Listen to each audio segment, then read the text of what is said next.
ناظرین آج ایک مرتبہ پھر ہمارے ساتھ موجود ہیں محترم جناب فواد چودھری صاحب. السلام علیکم.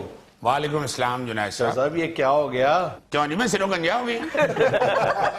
وفاقی وزارت اطلاعات و نشریات سے آپ کی چھٹی ہو گئی. کوئی بات نہیں جنید صاحب, چھٹی ایک دن ہونی ہوتی ہے اور چھٹی ہے وہ کوئی ایسی بری بات نہیں ہے. ہاں بری بات یہ ہوتی ہے کہ مستقل چھٹی ہو جائے. آپ تو کہہ رہے تھے نہیں جائے گی یہ وزارت میرے ہاتھ سے. دیکھیں ہر اچھا کھلاڑی یہی کہتا ہے کہ میں آؤٹ نہیں ہوں گا, اور کوئی ایسی بات نہیں. اگر بیٹنگ آرڈر اس کا کپتان تبدیل کر دے تو اس میں مائنڈ کرنے والی کون سی بات ہے؟ کھیل تو میں رہا ہوں. نہیں یقیناً آپ کھیل رہے ہیں اور بیٹنگ آرڈر میں تبدیلی بھی ہوئی ہے.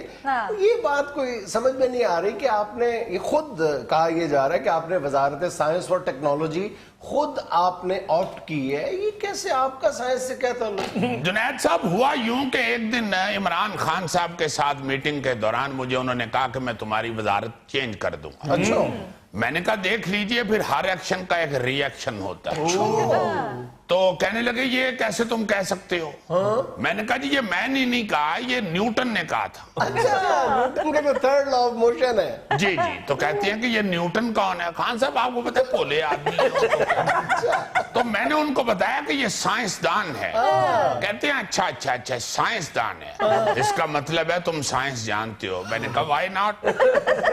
تو وہ بات ان کے ذہن میں بیٹھی ہوئی تھی, انہوں نے اطلاعات لے کے مجھے سائنس دے دی, ٹیکنالوجی ساتھ اس طرح دے دی کہ ایک دن ہم بیٹھے ہوئے باتیں کر رہے تھے, پنکھا چل رہا تھا, پنکھے کا ایک دم پٹاخہ بجا ہے اور اس کی تار جل گئی ہے.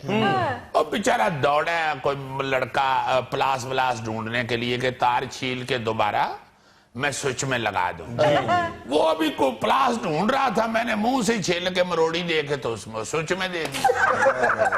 تو بڑا حیران ہوئے, کہنے لگے فواد یہ تم نے کیسے اتنی جلدی کر لیا؟ میں نے کہا خان صاحب ٹیکنالوجی. تو پھر سائنس کے ساتھ انہوں نے مجھے ٹیکنالوجی بھی دے دی. صاحب یہ تو ایسے ہی ہو نا جیسے 2 کلو گوبھی لیں ساتھ میں دھنیا مفت دے دیتے ہیں, ایسے ہی آپ کو ٹیکنالوجی. اگر تو گوبھی اد پا کہندا تو میں مان لگا, 2 کلو تیرے منہ لگی اوور ہے.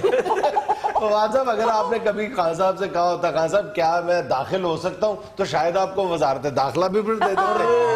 جنید صاحب یہ بھی ہو سکتا تھا کہ خان صاحب کہہ دیتے کہ چلو شروع سے داخل ہو. اچھا فواد صاحب پلیز مجھے یہ بتائیں کہ اطلاعات و نشریات تو خیر آپ خود بھی ایک ٹی وی شو ہوسٹ کرتے رہے تو آپ کو کچھ اندازہ ہوگا, لیکن سائنس میں آپ کریں گے کیا؟ منصوبے کیا ہیں آپ؟ کیا کر رہے ہیں چودھری صاحب, ابھی آپ وزیر ہی ہیں, کیا ہو گیا؟ نہیں گوری صاحب آپ دیکھیں تو صحیح کیسے مروڑ کے کر رہے ہیں, کریں گے. آپ کو میں پہلے بتا چکا ہوں کہ اللہ کے فضل سے سائنس اور ٹیکنالوجی کا میرا بڑا ایکسپیرینس ہے. ایکسپیرینس ہے جی. آپ یہ بجلی کی تار چھیل کے اسے مروڑی دے کے سوچ میں تن سکتے ہیں؟ یہ اللہ کے فضل سے میں کر سکتا ہوں. اور سائنس کے حوالے سے میں نیوٹن کا تیسرا لا آپ کو سنا چکا ہوں, تو ظاہر ہے 2 پہلے بھی آتے ہی ہوں گے. اچھا چلے چھوڑے یہ بتائیں کہ آپ کے ذہن میں سائنس کے حوالے سے کوئی پروجیکٹس ہیں؟ اللہ کے فضل سے جنید صاحب پورے 24 گھنٹے ہو گئے ہیں مجھے سائنس اور ٹیکنالوجی ملے ہوئے. تو 24 گھنٹے فواد چودھری کے لیے بہت ہوتے ہیں. ایسے ایسے منصوبے میں نے ناسا کی ناسوں میں دے دیے ہیں, میرا مطلب ہے کہ ان کو آرڈر کر دیے ہیں کہ وہ حیران ہو گئے. کیا آرڈر کر دیا ہے؟ جنید صاحب آپ حیران ہوں گے سن کے. سب سے پہلے تو میں نے ان کو یہ کہا کہ چاند پہ بھی لوگ جا چکے ہیں, مریخ کا بھی کئی لوگ پلان بنا چکے ہیں, نواں کام کرو نیا سیارہ لبو. اور انشاءاللہ چند دن کے اندر نیا سیارہ ہم اناؤنس کریں گے اور اس پہ ہم جا رہے ہیں. ایک بات. دوسری بات جو میں آپ کو بتانے جا رہا ہوں اس پہ بھی آپ انشاءاللہ حیران ہوں گے. چاند پہ چونکہ روس بھی جا چکا ہے اور امریکہ بھی جا چکا ہے, نیا کام ادھر اب کیا کرنے والا ہے. وہ جو چاند کے اوپر اماں جی چرخہ کاٹ رہے ہیں ان کو کاٹن پاکستان سپلائی کرے گی. انشاءاللہ ہماری حکومت ان کو کاٹن سپلائی بھی کرے گی اور ان کی پچھلی کارکردگی کا احتساب بھی ہوگا. اس بیچاری کا کیا احتساب؟ جنید صاحب بیچاری نہ سمجھیں اس کو, اکاڑے کی نہیں ہے, ہمارا اس سے کیا تعلق. میری بات سنیں جنید صاحب, 70 سال ہو گئے ہیں وہ چرخہ کاٹ رہی ہے, ना वहां FBR पहुंचा है, ना किसी ने उसका हिसाब लिया है, ना टैक्स, ना वो ना दहिंदा है। ओ भाई वो 70 साल से नहीं चरखा काट रही, वो तो हजारों सालों से काट रही है। ये हमें क्या उससे लेना देना, हमने तो अपने 70 साल का हिसाब लेना है। और जुनैद साहब, आप ये सुन के भी खुश होंगे कि चांद पे जाना इतना आसान कर दिया जाएगा कि आप अड्डे पे जाएंगे, आप पूछेंगे कि 7 बजे वाली बस चली गई है, वो कहेंगे हाँ जी चली गई है, आप बैग रखें 9 बजे वाली पे चले जाए। जबरदस्त। जी जी जी, उस हवाले से शेख रशीद साहब से मेरी बात हो गई है। मिल बैठेंगे जो छोड़ू दो। नहीं नहीं नहीं जुनैद साहब, इंशाल्लाह आपको करके दिखाएंगे। शेख साहब ने मुझे हौसला दिया, उन्होंने कहा कि फवाद फिक्र ना करो, मैं तुम्हें चाइना से उड़ने वाली ट्रेन मंगवा दूं। तो बात ये है कि आप करने वाले बने सही, काम बहुत सारे ऐसे हैं जो 70 साल में किसी ने नहीं किए। और आपको एक और बात बताता चलूं, किसी वक्त ठंडी हवा चलती है तो बीमारियां फैलाती हैं। बिल्कुल, हम पाकिस्तान की हवा भी गर्म कर रहे हैं। और जिंदाबाद, वो कैसे? जुनैद साहब, बड़ा आसान तरीका है, ये तो सोचने की बात है। हाँ, सोचा ही नहीं ना सर किसी ने। बस अल्लाह आपकी खैर करे। खाली पतीली आप चूल्हे पे रखें 5 मिनट, उसे उतार लें तो उसमें गर्म हवा होती है, क्योंकि जिस चीज में कुछ नहीं होता उसमें हवा होती है। हो चौधरी साहब, मैं तो आपकी सलाहियत और सोच देखकर हैरान हो रहा हूँ। सर ये खुदा की कसम चेजा ले। देखिए आप कह रहे वो हैं चीज़ा ले रही है तो तू कड़ा मेरे पनिया में सर, नहीं मैं हकीकत बात कर रहा हूँ कि आप जुनैद साहब सभी चेजा ले रहे हैं, मगर अल्लाह के फजल से 5 साल के बाद हम आपको बताएंगे कि हम क्या कहते थे और कौन से हमने दावे किए थे। बस हम नासा वाले खैर मनाए अपने। नहीं ये ले रहे होंगे चेजा, लेकिन मैं आपसे चौधरी साहब सही बात कर रहा हूँ। जी जी। कि आप चंद दिन पहले साइंस के वजीर बन जाते ना कहीं, तो ये जो फसलें तबाह हुई ना, ये बच जानी थी। गौरी साहब, आपने मेरे मुंह की बात छीन ली है। नहीं चौधरी साहब, मैंने नहीं छीनी, अभी मेरा भी ना तसाब शुरू कर देना। मैं मुहावरतन कह रहा हूं कि आपने मेरे वाली बात ही कर दी। यकीन कीजिए कि अगर कुछ दिन पहले साइंस और टेक्नोलॉजी की तरफ आ जाता तो वाकई ये फसलें बच जाती, मगर इंशाल्लाह हमने आइंदा मंसूबा बना लिया हुआ है। ये जो हम नौकरियों की बात करते हैं देने वाली, ये 1 करोड़ नौकरी ये साइंस और टेक्नोलॉजी के डिपार्टमेंट से मिलेगी। जी जी जी जी जी, गांव के जितने भी फारग लोग हैं उनको हम नौकरियां देंगे, फसलें बचाएंगे। जहां जहां पे फसल लगी होगी वहां वहां फसल के किनारे पे हम चादरें दे के लोगों को खड़ा करेंगे। चादरें ऐसे करके खड़े हो जाएं, हवा नहीं लगनी चाहिए।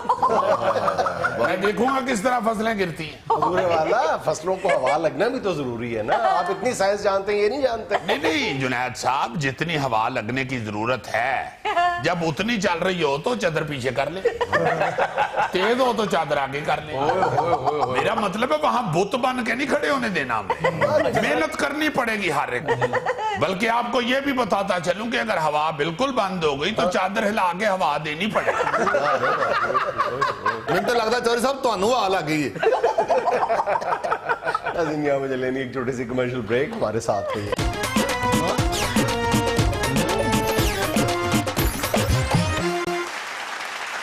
अच्छा जी, बद तहजीबियों के हवाले से चंद चीजें मेरे ज़हन में हैं जो मैं आपके गोश्त को यार करना चाह रहा हूँ, आपसे शेयर करना चाह रहा हूँ। ये अक्सर ऐसा देखने में आता है कि आप किसी शख्स से, किसी दोस्त से, किसी मुल्ले वाले से मिलने के लिए जाते हैं। हाँ जी। ऐसे शख्स से कोई ऐसी बात करने जाते हैं जो तीसरे बंदे के सामने वो नहीं कर सकता, और आप अपना साथ कोई यार सज्जन को मल्लेदार ले जाते हैं, किसी को भी, हाँ। और जाके आप सबसे पहले ये कहते हैं कि खुल के गाल करो, तुसी अपना ही है। बिल्कुल। यार अपना तो वो तुम्हारा है ना, क्योंकि तुम्हारे साथ है और तुम उसके साथ फ्री भी हो गए। ओदे वास्ते तो नहीं ना अपना, वो तो पहली बारी वेखण डे है। बहुत अच्छी बात। और वो बेचारा फिर कंफ्यूज गुफ्तगू कर रहा होता है और इम्बैलेंसमेंट फील कर रहा होता है। क्या फील करा रहे हो? इम्बैलेंसमेंट। इम्बैलेंसमेंट यानी गैर मतवाजन महसूस कर रहा था। इम्बैलेंसमेंट जी। मैं कुछ और मैं समझा एम्बैरेसमेंट कहने की कोशिश कर रहा हूँ। अन्य कुछ भी समझ लो, तो जी टाई लाई है तो की। मेरी बात सुनो। ये तो जिसने टाई ना लगाई हो वो सोचे, जिसने टाई लगाई हो वो मुबर्रा होता है इन चीजों से। अच्छा जुनैद साहब, ये जो एक्सीडेंट होता है, क्या एक्सीडेंट जो एक्सीडेंट आप करें बात करें। और बाद में कर लेंगे मोहल्ले में जाके। मेरी बात मैं ये कहने लगा था कि इसी हवाले से अगर जिसको आप साथ लेके आए हैं उसको आप बड़े प्यार से ये कह भी देना कि यार मैंने कोई प्राइवेट बात करनी है तो उससे जरा एक्सक्यूज कर लेंगे, आप जरा साइड पे हो जाए, ये कहा जा सकता है, इसमें कौन सी क़यामत आ गई। लेकिन आम तौर पे जिससे आप एक्सक्यूज करते हैं 90% मैंने देखा माइंड करते हैं। इसमें ऐसी क्या बात है जो मेरी मौजूदगी में नहीं हो सकती? नहीं कर सकती। हो सकती, क्यों नहीं हो सकती? नहीं, ये तो जो साथ लेके गया उसे ही अकल करनी चाहिए ना, उसे लेके ही नहीं ये बात उधर जाके वो इम्बैलेंसमेंट फील करे या वो अम्बैलेंसमेंट फील करे या वो अम्बैलेंसमेंट फील करे, ला के तो रड़क ले। अच्छा, एक और बात है भी जो मेरे ज़हन में आ रहे थे, दैट इज वेरी इंपॉर्टेंट। अच्छा, दफ्तरों के अंदर देखा गया हर खास तौर पे बैंकों के दरवाजे के आगे, हाँ जी, कि जो दरवाजे के आगे बैंक के जो गार्ड खड़ा होता है और वो उसने वो तू भी पकड़ा होता है चेक करने वाला, या गनशन पकड़ी होती है जी, वो बंदे का हुलिया और उसकी शक्ल वजह देख के आराम से यार रास्ता दे देता है। और अगर कोई टैप हो तो उसको चेक करना बिल्कुल सही, बिल्कुल सही। इसमें कोई मैं तो अपनी इंसल्ट नहीं समझता, मगर मेरा अपना ख्याल ये है कि ये दिला यारी जरूर होती हाँ जी, होती है। जो बंदा बेचारा ये देखता है कि यार उसको नहीं इसने चेक किया, मुझे क्यों कर रहा है। अगर तखसीस बरती जाए तो फिर इंसान अपनी ह्यूमिलेशन फील करता है। लेकिन अगर तखसीस मतलब दुनिया भर के एयरपोर्ट्स पे भी देख लो ना, क्या हमें बिल्कुल बुरा ना लगे अगर पाकिस्तानियों को वो अलग निकाल के उनकी जामा तलाशी या इस तरह ना ले, अगर सबकी ले रहे हैं तो इट्स ओके, लेकिन अगर पाकिस्तानियों को वो सिंगल आउट करके तलाशी लेते हैं फिर आपको अपनी हद तक महसूस। हाँ जी, हाँ जी, अरे यही यहाँ पे दफ्तरों में नजर आता है, ये बैंकों के बाहर नजर आता है कि वो फील करते हैं वो जो आपने अभी कहा क्या था। मुझसे पूछ लें आप अजीजी, मुझसे पूछ लें। वो था कि बताएं नहीं यार वो लमलेशन थी, यही होगी, वो फील होती है। तो इसलिए मेरा ख्याल है कि अब इन चीजों से हमें निकलना चाहिए। और ये वो जो गेट पे खड़ा है ना, उसे इतनी अक्ल नहीं है, वो ये सीखेगा भी नहीं, मसावात वो सीखेगा भी नहीं। वो जो अंदर बैठा हुआ है ना एयर कंडीशन लगा के, और जिसने उसकी उधर ड्यूटी लगाई हुई है, ये उसको चाहिए कि उसे कहे कि यहाँ पे खड़े होके मसावात साबित करनी है। अच्छा, एक मिनट, इससे जुड़ी हुई जैसे मैंने पहले किया, इसमें भी यही है कि बाज लोग इस बात को भी हद तक महसूस करते हैं कि यार मतलब ये चौकीदार मेरी क्यों, ये तो मतलब गार्ड है, ये मेरी क्यों तलाशी ले रहा है, ये मुझे क्यों स्कैन कर रहा है। स्कैन करने पर भी हम बुरा मान जाते हैं। ये बंदा पूछे तेरी तलाशी है थे मियां मनशा लवे तो जाहिर गार्ड खड़ा किया तो उसने सब तलाशी दे, उन्हें तलाशी दिया अंदर। वो मशीन में से आवाज भी कभी आती है गूं, नहीं हाँ जी, तो गोगे को चेक किया तो आवाज आई गां, वो सारे उधर। यार जे शटाला जेब च होवे तो फिर आवाज गां ही आती। अच्छा, एक और मैं बात जो करनी चाह रहा हूं वो भी जरा सुन ले जी, दफ्तरों में ही जो मर्द हजरात बैठे होते हैं, हाँ और बीच में कोई एक आध खातून भी होती है, जी, अक्सर देखने में ये आया है कि जब कोई मर्द का दोस्त मर्द आता है, हाँ जी, तो आप उसको इग्नोर करते हैं या नोटिस भी नहीं करते। मगर जो खातून है वहां मुलायम, हाँ जी, उसका अगर कोई मिलने वाला रिश्तेदार अजीज आ गया है, तो जो मर्द हजरात हैं वो एक दूसरे को कानखियों से देखते भी हैं और कानापूसी भी करते हैं, कर रहे होते हैं, और चवड़े भी मार रहे होते हैं। ये नहीं होना चाहिए। मेरा ख्याल है कि जो खातून बैठी हुई है उसको भी आप उस वक्त बराबरी की निगाह से देखें। उसका भी कोई रिश्तेदार, कोई अजीज, कोई मिलने वाला आ सकता है, को थोड़ी जी मेरा कहने का मतलब है कि हया करे। नाज़रीन, ये था आज का अस्पहाल, और आज की हिकमत की बात ये कि हमारा नर्म लहजा ज़मीर जगाता और सख्त लहजा अना जगाता। लहजा नर्म रखिए, खुश रहें, खुश रखें। आपसे मुलाकात होगी इंशाअल्लाह कल। अल्लाह हाफ़िज़।